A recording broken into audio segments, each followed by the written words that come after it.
नमस्कार, मेरा नाम सुहेल है और मेरे साथ हैं सैयद मुर्तज़ा।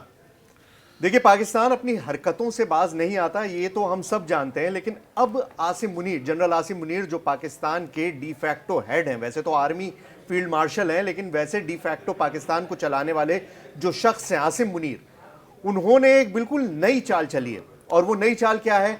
पाकिस्तानी फौजी यूक्रेन में पहुंच गए हैं। पाकिस्तान के लड़ाके यूक्रेन में मौजूद हैं। रूस की तरफ से पाकिस्तानी लड़ाके यूक्रेन से लड़ाई लड़ रहे हैं। और ये बात मैं नहीं कह रहा हूं या कोई और नहीं कह रहा है, ये बात खुद जेलेंस्की ने कही है। जी हाँ, यूक्रेन के राष्ट्रपति व्लादिमीर जेलेंस्की ने ये कहा है कि पाकिस्तानी लड़ाके यूक्रेन में लड़ रहे हैं। मुर्तजा, पाकिस्तानी अब वहां भी पहुंच गए लड़ने के लिए? देखिए, पाकिस्तान जो है वो वहाँ की सेना और वहाँ के जो लड़ाके हैं जिनको कोई वो आतंकवादी बोलते हैं, कोई अब मिलिशिया हैं, तो वो जो है एक तरह से बेरोजगार हैं। ख़ास तौर से अफ़गानिस्तान में जब से युद्ध बंद हुआ है, तो उसके बाद चीज़ें जो हैं पाकिस्तान के लिए बहुत बॉर्डर वाले इलाकों में बहुत मुश्किल वाली रही हैं कि भाई इन लोगों को अब कहाँ पे आप जो है वो लगाएं, कहाँ पे इनका इस्तेमाल किया जाए। तो अब पाकिस्तान कह रहा है कि उसके ऐसे ना कोई लड़ाके, ना ही कोई फौजी जो हैं वो यूक्रेन में मौजूद है, ना ही वो रूस की तरफ से लड़ रहे हैं। अब सवाल ये होता है कि क्या आईएसआई या फिर पाकिस्तान की सेना जो है वो इससे वाकिफ थी कि नहीं, क्योंकि जेलेंस्की ने सीधा नाम लिया है पाकिस्तान का, जेलेंस्की ने उज़्बेकिस्तान का नाम लिया है, जेलेंस्की ने ताजिकिस्तान और अफ्रीकी देशों का नाम लिया है। वो पहले कह चुके हैं कि चीन और उत्तर कोरिया के सैनिक जो हैं वो रूस के साथ लड़ रहे हैं, और अब उन्होंने पाकिस्तान का नाम लिया है। सवाल ये है कि पाकिस्तान से कितने लोग वहाँ पर मौजूद हैं, क्योंकि अगर यूक्रेन के राष्ट्रपति कह रहे हैं तो उनके पास इसका कोई ना कोई सबूत होगा। मुमकिन है कि किसी फ्रंट पे ये जो लड़ाके हैं, जो मिलिशिया है, वो पकड़े गए हों, और जो दो चाइनीज़ एक सैनिक जो पकड़े गए थे उसके बाद ही जेलेंस्की का इससे पहले बयान आया था कि इस युद्ध में चीन के सैनिक भी शामिल हैं। तो यूक्रेन में कोरियन फौजी भी मौजूद हैं, चाइनीज फौजी भी मौजूद हैं। इनफैक्ट कोरियन फौजियों को लेकर तो बहुत खुलासे हो चुके हैं। कुछ लोगों को परेड भी किया गया था कि कोरियन फौजी हमने पकड़े हैं यूक्रेन में। लेकिन पाकिस्तानी मिलिशिया, आप ये समझिए कि पाकिस्तानी मर्सनरीज जो हैं वो बहुत समय से एक्टिव रहे हैं। ISI government with in government है पाकिस्तान में। एक पैरेलल सरकार जो है वो आईएसआई पाकिस्तान में चलाती है। अफगानिस्तान के अंदर जो इंसर्जेंसी रही, अफगानिस्तान में पहले रशिया का कब्जा हुआ, उसके बाद फिर 20 साल अमेरिका ने वहां पर कोशिश की और वो जंग लगातार चलती रही। तो उसके अंदर आईएसआई का एक बहुत बड़ा रोल था अफगान लड़ाकों को ट्रेनिंग देने का, और न सिर्फ ट्रेनिंग देने का बल्कि वहां पर पाकिस्तानी मिलिशिया भी जाकर उनके साथ लड़ता था। अब जैसा आपने कहा कि अफगानिस्तान में लड़ाई बंद होने के बाद से, तालिबान की सरकार बनने के बाद से ये सब लोग बेरोजगार हो गए हैं, और ये वो मर्सनरीज हैं जो पैसों के लिए सिर्फ लड़ना जानते हैं, उसके अलावा कोई और काम नहीं है। यूक्रेन में देखिए इस वक्त ज़रूरत ही ऐसे लोगों की है, क्योंकि वहाँ पर जो नए रिक्रूटमेंट जो है वो नहीं हो पा रही है, और लोग इनकार कर रहे हैं क्योंकि जो आम पब्लिक जो है उनमें से भर्ती नहीं हो रही है। और हमने देखा है इस तरह के विजुअल्स आते हैं कि जो वहाँ की फ़ौज जो है वो ज़बरदस्ती लोगों को पकड़ के ले जाती है ताकि वो सेना के में शामिल हों और रूस के ख़िलाफ़ अलग अलग मोर्चे पर तैनात की जा सकें। अब यहाँ पर एक चीज़ ये है कि जेलेंस्की शिकायत तो बहुत बड़ी कर रहे हैं कि भाई उनके सामने जो है कई देशों की जो लड़ाके हैं या सेनाएं जो हैं इस वक्त रूस के साथ मिलकर लड़ रही हैं। लेकिन ये एक और हैरान करने वाली बात है जिस पे मेरे ख्याल से इस पे बहुत निष्पक्ष होकर सोचना होगा, वो ये कि ये युद्ध जो है वो 23 फरवरी 2022 को शुरू हुआ था। करीब आज 3.5 साल हो गए हैं। अब देखिए 23 फरवरी को शुरू हुआ जब रूस ने जो है रूस की सेना यूक्रेन में घुसी, और 27 फरवरी मतलब 4 दिन के अंदर अंदर यूक्रेन में वो बटालियन कायम कर दी गई जो विदेशी लड़ाकों से भरी हुई थी। और ये सब आदेश जो था ये जेलेंस्की के आदेश पे हुआ था, और इसका नाम था यूक्रेन फॉरेन लीजन। इसके तहत पहली बटालियन जो है 27 तारीख को कायम हुई, और पहली और तीसरी बटालियन जिसमें साउथ अमेरिका के, लैटिन अमेरिका के बहुत से लोग जो हैं इसमें शामिल हुए। एक बटालियन जो है वो मई 2023 में बनी। तो ये एक ऐसी चीज़ है जो यूक्रेन ने शुरू में ही इसको जो है गठन इसका करना शुरू कर दिया था, क्योंकि उसे मालूम था कि रूस जैसी बड़ी सेना से उसका लड़ना मुश्किल हो जाएगा और उसे ना सिर्फ लड़ाके जो हैं नेटो से चाहिए होंगे, बल्कि दुनिया में और कई इलाकों से भी चाहिए होंगे। अच्छा, अब इस सारे जो ये रूस यूक्रेन युद्ध चल रहा है और जैसे जैसे इसकी तीव्रता बढ़ती जा रही है, इसकी इंटेंसिटी बढ़ती जा रही है, जेलेंस्की के अलावा एक और शख्स है जो सबसे ज़्यादा बौराए हुए हैं, बौराए शब्द मैं इस्तेमाल कर रहा हूँ, वो है डोनाल्ड ट्रंप। डोनाल्ड ट्रंप ने ये दावा किया था कि मैं बस प्रेसिडेंट बना नहीं और चुटकी बजाते ही ये लड़ाई बंद हो जाएगी। ये सब जो बाइडन का किया धरा है, लेकिन अब बहुत लंबा अरसा बीत चुका है, लड़ाई खत्म नहीं हो रही है और इसकी वजह से डोनाल्ड ट्रंप जो है वो बेइंतहा गुस्से में है। अब उनका गुस्सा जो है वो पुतिन पर है सबसे ज्यादा, क्योंकि उनको यकीन था कि पुतिन से मेरे ऐसे संबंध हैं, मेरी ऐसी दोस्ती है कि मैं कहूंगा और पुतिन जो है वो लड़ाई बंद कर देंगे। लेकिन पुतिन ने एक तरह से पूरी तरह आउट मनूवर कर दिया है डोनाल्ड ट्रंप को। डोनाल्ड ट्रंप अब समझ नहीं पा रहे हैं कि मैं किस तरह से रोकूं। देखिए, जब जेलेंस्की मिलने आए थे डोनाल्ड ट्रंप से, उसके बाद जो मीटिंग हुई थी और जो मीटिंग में उन्होंने उनको लताड़ा था, इनफैक्ट एक तरह से घर बुलाए मेहमान को बेइज्जत किया था, जेलेंस्की को बेइज्जत किया था ट्रंप ने, और ये दिखाने की कोशिश की थी कि जेलेंस्की ही इस लड़ाई की जड़ है। और ये सारी कोशिश इसलिए थी कि वो पुतिन से अपनी नज़दीकता को और बढ़ा सकें और फिर इस लड़ाई को बंद करा सकें, लेकिन वैसा होता हुआ लग नहीं रहा है। पुतिन जो है वो किसी भी चाल में फंस नहीं रहा है। देखिए, ट्रंप की जो इमेज है वो एक जैसे एक बेपैंदे का लौटा होता है ना, कि वो कहीं भी ढनक जाता है, जहां वजन होता है उधर चले जाता है। तो ट्रंप की जो युद्ध को लेकर जो नीति है हम देख रहे हैं, चाहे वो गाजा को लेकर हो, चाहे फिर यूक्रेन को लेकर, वो ऐसी ही है। अब जहां जोर उनको लग रहा है कि भाई पुतिन का, शुरू में उनको लगा कि पुतिन जो है वो किसी भी तरह जो है वो रोके जा सकते हैं, तो वो पुतिन की तरफ जो उनका पहले से ही हल्का सा लग रहा था कि उनका नज़रिया थोड़ा रूस की तरफ झुका हुआ है, तो वो उनको लग रहा था कि वो सब कंट्रोल कर लेंगे। लेकिन पुतिन ने पिछले 2 महीने के अंदर चीज़ें ऐसी बदल दी हैं यूक्रेन के अंदर कि यूरोप की तरफ से बहुत ज़्यादा दबाव आ रहा है अमेरिका के ऊपर कि वो किसी भी तरह इस युद्ध को, मतलब कि यूरोप जो है, ये पश्चिम देश जो है उसे गंवाए नहीं, क्योंकि अगर इस युद्ध में पुतिन जो है वो बहुत आगे निकल गए तो फिर जो यूक्रेन की सीमा है वो मायने नहीं रखेगी, फिर और भी देश होंगे, फिर जो बाल्टिक देश होंगे वो होंगे, तो सब जद में आएंगे। अब एक बात जो अभी हम बात चल रही थी कि भाई विदेशी लड़ाकों की, तो आप देखिए कि यूक्रेन की तरफ से जो मतलब कि बेसब्री है वो इतनी ज़्यादा है कि बाहर के लोग आके लड़ें। उनके डिफेंस मिनिस्टर ने 2023 में जब ये बात शुरू हुई कि हम F-16 खरीदेंगे, F-16 हमको मिलेंगे, तो उनको उड़ाएगा कौन? तो वहाँ के रक्षा मंत्री जो थे उस वक्त के, उन्होंने कहा था कि भाई हमें विदेशी पायलट भी चाहिए जो F-16 उड़ाएं और रूस का मुकाबला करें। तो ये युद्ध जो है वो हम कहेंगे मल्टी स्टेट जो इसमें एक रुख बना हुआ है। ज़मीन एक है यूक्रेन की, डॉनबास की, लेकिन इसमें क्या है कि इसमें कई देशों के हज़ारों लोग लड़ रहे हैं। लड़ाई डायरेक्ट तो चली रही है, इनडायरेक्ट लड़ाई भी चल रही है। अब ट्रंप का, जैसे मैंने बताया कि उनका पुतिन के ऊपर तो जोर चल नहीं पाया, उन्होंने बहुत कोशिश की, पहले प्यार से, फिर मोहब्बत से, फिर ट्रेड डील की बात करी, फिर बिजनेस की बात करी, फिर अपने आप को डील मेकर दिखाया, कोशिश की कि पुतिन को किसी तरह से रोक सकें। लेकिन जब पुतिन रुकते हुए नजर नहीं आए, अब ट्रंप ने आर्म ट्विस्टिंग शुरू की है, जैसे कहते हैं ना हाथ मरोड़ना। और हाथ किसका मरोड़ा जा रहा है? वो लोग जो रशिया के साथ बिजनेस कर रहे हैं, इंडिया, चाइना, ईरान, इन सब को टारगेट करने की कोशिश की जा रही है। ये कहा जा रहा है बार बार, खासतौर से इंडिया को लेकर कल रात भी उन्होंने ट्रुथ सोशल पे लिखा कि भाई आपका जो डीलिंग है रशिया के साथ वो आपको बंद करनी पड़ेगी, नहीं तो हम आप पर पेनल्टी लगाएंगे।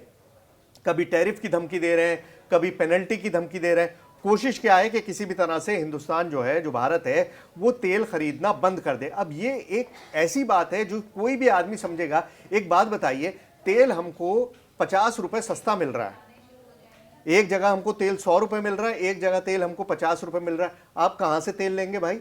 आप वहीं से तो लेंगे जहां 50 रुपए मिल रहा है। वही मामला इंडिया का है, भाई हमको सस्ता मिल रहा है, हम उसको रिफाइन कर रहे हैं, अपने भी इस्तेमाल में ले रहे हैं, उसको बाहर बेच भी रहे हैं। लेकिन ट्रंप का जो एटीट्यूड है, जो ईगो है, वो ये चाहते हैं कि वो डोमिनेट करें, लेकिन वो डोमिनेशन ना यहां दिख रहा है, ना गाजा में दिख रहा है, ना पुतिन उनके सुन रहे हैं, ना नेतन्याहू ने सुनी। अच्छा, एक पॉइंट है कि अगर ट्रम्प को यकीन हो जाएगा कि पाकिस्तान की फौजी जो हैं या पाकिस्तान के लड़ाके जो हैं अगर वो रूस की तरफ से लड़ रहे हैं और यूक्रेन को हराने की कोशिश कर रहे हैं, तब ट्रम्प जो है पाकिस्तान को लेकर क्या करेंगे? देखिए बहुत मुश्किल है। ट्रंप के जो इस वक्त डीलिंग दिखाई दे रही है पाकिस्तान के साथ, वो एक बहुत डिफरेंट लेवल पे दिखाई दे रही है। ट्रंप के बेटे की जो कंपनी है उसके साथ बहुत बड़ी डील पाकिस्तानी एस्टैब्लिशमेंट की हुई है, और उसी अंडर द टेबल ये डील है, इसकी वजह से ट्रंप का रुख पाकिस्तान को लेके बिल्कुल अलग है। मतलब जो पहले ये कहते थे कि जो स्पॉन्सर है टेररिज्म का वो पाकिस्तान है, अब वो बिल्कुल दूसरे राग अलाप रहे हैं। तो मुझे लगता नहीं कि इन मर्सनरीज के पकड़े जाने से, क्योंकि पाकिस्तान ने तो उनसे हाथ धो दिया है। पाकिस्तान का कहना है कि भाई हमारा उनसे कोई लेना देना नहीं है। पाकिस्तान की फॉरेन मिनिस्ट्री ने ये सफाई दी है कि वो लड़ाके जो हैं उनसे पाकिस्तानी सरकार का कोई लेना देना नहीं है, वो मर्सनरीज हैं। और वैसे भी उन्होंने कहा कि अभी तक ज़ेलेंस्की ने कोई सबूत नहीं दिया है, सिर्फ बात ही कही है। तो मुझे लगता नहीं कि ट्रंप इसमें कोई खास वो लेंगे।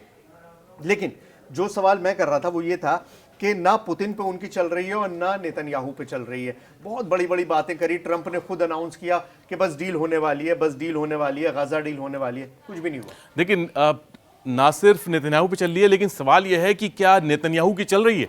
हाँ, गाजा में जो युद्ध चल रहा है उसको लेकर जो इजराइल के सेनाध्यक्ष हैं लेफ्टिनेंट जनरल इयाल ज़मीर, उन्होंने कहा है कि अब गाजा में आगे क्या होगा इसके बारे में हम इजराइल के मंत्रियों से बातचीत करेंगे और जानेंगे कि वो क्या चाहते हैं। अब ये बयान ऐसा वक्त आया है जब गाजा में युद्ध एक तरफ चल रहा है, इजराइल की बमबारी हो रही है, हमास के हमले भी हो रहे हैं जिसमें इजराइल के कई सैनिकों की जान गई है जून और जुलाई के महीने में, और अगस्त में भी उसके हमले बढ़े हुए हैं। और दूसरी तरफ जो वहाँ पर बहुत बड़ा मानवीय संकट जो है, जो भुखमरी फैली हुई है और लोगों तक, गाजा के लोगों तक जो खाने का सामान नहीं पहुँच रहा है, उसे लेकर जो यूरोप का दबाव पड़ा है इजराइल के ऊपर, तो उसे लेकर ये पूरा इस वक्त जो युद्ध है, ये इस वक्त आप समझ लीजिए कि नेतन्याहू बहुत ज़्यादा प्रेशर में है। उनकी सेना उनको बोल रही है कि बताइए हमें आगे क्या करना है। वहां की पब्लिक कह रही है कि भाई जो 22 बंधक हमारे हैं वो आप छुड़ाइए, सीजफायर फौरन कीजिए। लेकिन नेतन्याहू जो है वो लग रहा है कि शायद वो उसी एजेंडे पे चलेंगे जिस एजेंडे पर वो पिछले 650 दिन से चलते आ रहे हैं। तो नेतन्याहू के पास ऊपर इंटरनल प्रेशर भी है, एक्सटर्नल प्रेशर भी है। जैसे मुर्तज़ा ने बताया कि इंटरनल प्रेशर, उनके अपने लोग ही अब थक चुके हैं, उनकी फौज थक चुकी है, आम आदमी थक गया है, कह रहा है भाई इस लड़ाई को बंद करो ताकि हम अपने काम धंधों की तरफ ध्यान दें। आपको पता है एआई का एक बहुत बड़ा सेटअप था जो इजराइल में लगना था, लेकिन ये लड़ाई जब से शुरू हुई तो एआई का वो जो सेटअप था वो दुबई शिफ्ट हो गया। तो ये एक बहुत बड़ा लॉस है और उन कंपनीज के लिए बहुत एक सेटबैक है जो इजराइल में काम करती हैं। लेकिन एक्सटर्नल प्रेशर की जो बात करी वो नेतन्याहू के ऊपर इस वक्त बहुत ज़्यादा है। ब्रिटेन ने उनको सितंबर तक का टाइमलाइन दिया है कि अगर ये सितंबर तक लड़ाई ख़त्म नहीं हुई तो हम फ़िलिस्तीन के राज्य को मान्यता दे देंगे। कनाडा ने यही बात कही है, फ्रांस ने यही बात कही है, ऑस्ट्रेलिया में लोगों ने बहुत बड़े बड़े जुलूस निकालने शुरू कर दिए। तो मतलब एक तरह से पूरे दुनिया के अंदर इजरायली जो हैं, इजरायली लोग को तो मैं नहीं ब्लेम करता, लेकिन जो इजराइल नेशन है उसकी वजह से इजरायली लोग भी डिस्क्रेडिट हो गए। देखिए इस युद्ध को लेकर खासकर जब ईरान से युद्ध हुआ उसके बाद जो इजराइल में एक जो छवि है कि भाई बहुत ही सुरक्षित देश है और चाहे जितने जो भी हमला हो या जैसा भी दुश्मन हो इजराइल खुद को बचा लेगा, तो वो एक छवि थी वो चकनाचूर हुई है और इसकी वजह से इजराइल की इकोनॉमी को बहुत बड़ा नुकसान हुआ है। अब लेकिन ये इकोनॉमी को जो नुकसान हुआ है वो गाजा की वजह से नहीं हुआ है, वो ईरान की जो रेंज है इजराइल तक पहुंचने की, मतलब उसको वहाँ तक मिसाइल उसकी पहुंच रही हैं और हमले हो रहे हैं, चाहे तल अवीव हो, हाइफा हो, वहाँ पर मिसाइल गिरी हैं, उसके बावजूद उसके जो उसका एक छवि थी कि भाई बहुत सुरक्षित देश है वो एक टूटी है। और ये तब है जब $22 बिलियन के हथियार जो है अमेरिका ने दिए हैं।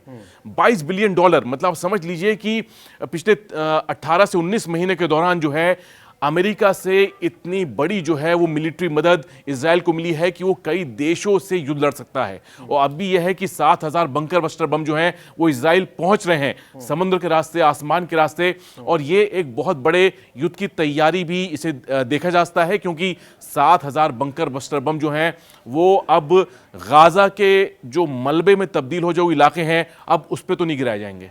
तो अगर बंकर बस्टर बम गजा पर नहीं गिराए जाएंगे तो इसका मतलब ये है कि फिर जो टारगेट सबको दिखाई दे रहा है लेकिन कोई उसके बारे में बात नहीं कर रहा है, वो टारगेट ईरान है। देखिए, इजराइल के लिए ये जो ईरान के साथ जंग चली 12 दिन की, ये फेस सेविंग नहीं रहा। यहाँ पर हुआ ये कि इजराइल जिस तरह का डोमिनेंस चाहता था, वो चाहता था कि चंद दिन के अंदर मतलब हम उनकी टॉप लीडरशिप को उड़ा दें, मिलिट्री लीडरशिप को उड़ा दें और उसके बाद पंगु बना दें, ईरान कोई जवाब ना दे पाए। लेकिन ऐसा हुआ नहीं। 12 दिन तक लगातार ईरान न सिर्फ जवाब देता रहा बल्कि इनफैक्ट जो अब आंकड़े सामने आ रहे हैं, जो अब खबरें सामने आ रही हैं, उससे तो ये लगता है कि बहुत जो सीक्रेट टारगेट्स थे उन तक को निशाना बनाया गया है। इजराइल के एयर बेसिस पर भी मिसाइल गिरे, हेडक्वार्टर्स पर भी मिसाइल गिरे, जहां उनके अफसर थे वहां पर भी मिसाइल गिरे।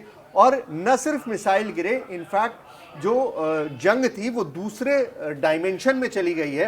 ईरान तो ये कह रहा है कि हमारे पास एक एक पायलट का रिकॉर्ड मौजूद है जिन्होंने हमला किया है। अच्छा, ईरान की जो इंटेलिजेंस है उस पर तो हम इस पर बात की थी कल, और एक दूसरी चीज़ है, फ्रंट उसके सामने सीरिया का भी खुलेगा, क्योंकि तुर्की जो है वो बहुत ज़्यादा नाराज़ है इजराइल के रुख को लेकर, ख़ासतौर से जो दक्षिण सीरिया है वहाँ पे जिस तरह की फ़ौज इस वक्त मौजूद है इजराइल की। तुर्की में इस तरह की चीज़ें आ रही हैं कि तुर्की की जो इंटेलिजेंस रिपोर्ट है उसमें कहा गया है कि अगर आगे चल के ईरान और इजराइल का युद्ध होता है तो उस हालात में तुर्की को तैयार रहना होगा, क्योंकि फिर तुर्की को भी टारगेट किया जाता है। अब हाल ही में तुर्की ने अपने 2 बहुत ही खतरनाक बम टेस्ट किए थे, और उस टेस्टिंग से पहले ही जो एर्दोआन है वहाँ के राष्ट्रपति, उनका बयान आया था कि हम गाजा को अकेला नहीं छोड़ेंगे और हम इजराइल को सबक सिखाएंगे। अब ये एकदम से तो चीज़ें नहीं बदली हैं, क्योंकि जो अज़रबैजान के जो तेल है या गैस है वो अगर सप्लाई होती है इजराइल तक तो वो वाया तुर्की आती है। तो समझ लीजिए कि एक कारोबारी रिश्ता भी है तुर्की और इजराइल के बीच में, और अगर जब तक ये रिश्ता कायम है तब तक तो हम कह सकते हैं कि चीज़ें नहीं बदलेंगी। लेकिन अगर जहाँ इस रिश्ते के अंदर कोई दरार आती है तो समझ लीजिए कि तुर्की और इजराइल के बीच में भी चीज़ें ख़राब होंगी और युद्ध में तब्दील हो सकती हैं। देखिए, आपने तुर्की का जिक्र किया, मैं ये भी बता दूं कि पूरा वेस्टर्न एशिया इस वक्त टर्मोइल में है। मतलब वहाँ पर आपको जो कामनेस दिखाई दे रही है, दिख रहा है कि शांति है, कोई ज़्यादा आवाज़ नहीं उठा रहा है, ऐसा बिल्कुल है नहीं।